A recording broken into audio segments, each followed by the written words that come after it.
When I started with the Soil Conservation Service, basically they did no cost share at all. One of the big basics that NRCS is sort of responsible for, they tell you that you need to get a conservation plan. And what that means is that they will come out and work with you and evaluate all the resources on your farm, and you make a decision on what you want to install on your plan, but you had to do all the payment out of your pocket.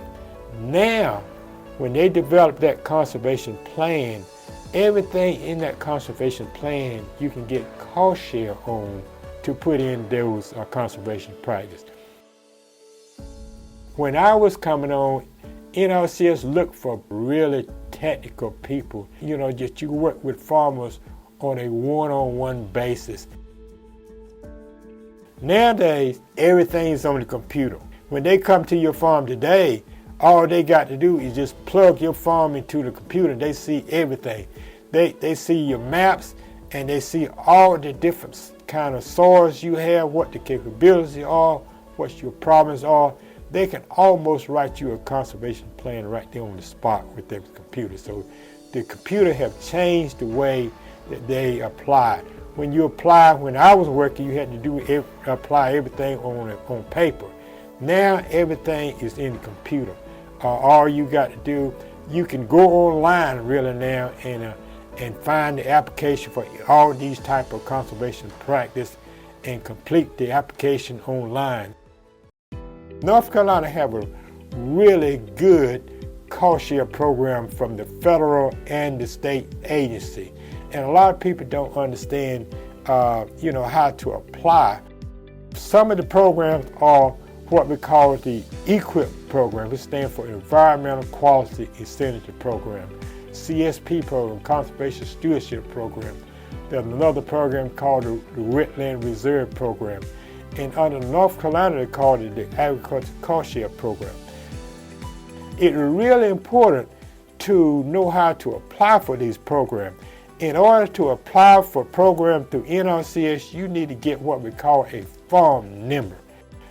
In order to apply for that farm number, you need to go by the Farm Service Agency, and it's located in every county. When you go, you need to take your license, you need to take a Social Security number, some type of identification to tell who you are. And when you go and you need to take a plat, you need to take a deed, and then you're going to apply for a farm number. And when you apply for a farm number through the Farm Service Agency, that agency have what we call an executive director. They can issue you a farm number on that same day, or they can bring your application to what we call a county committee. The county committee is a committee that runs the program for the Farm Service Agency. Those county committees are elected by the farmers in that county. You have to be a farmer to vote for these county committees. When you get your farm number, that makes you eligible for a lot of the NRCS and the FSA program. I talked about the EQIP program. They have over 600 to 700 cost share programs that you may be eligible for.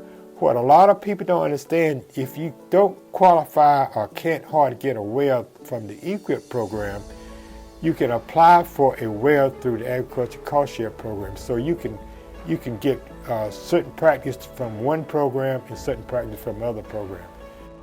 Almost any type of practice that you're going to do in your forest land, you can get cost share for it under EQIP, for pollinator, wildlife habitat.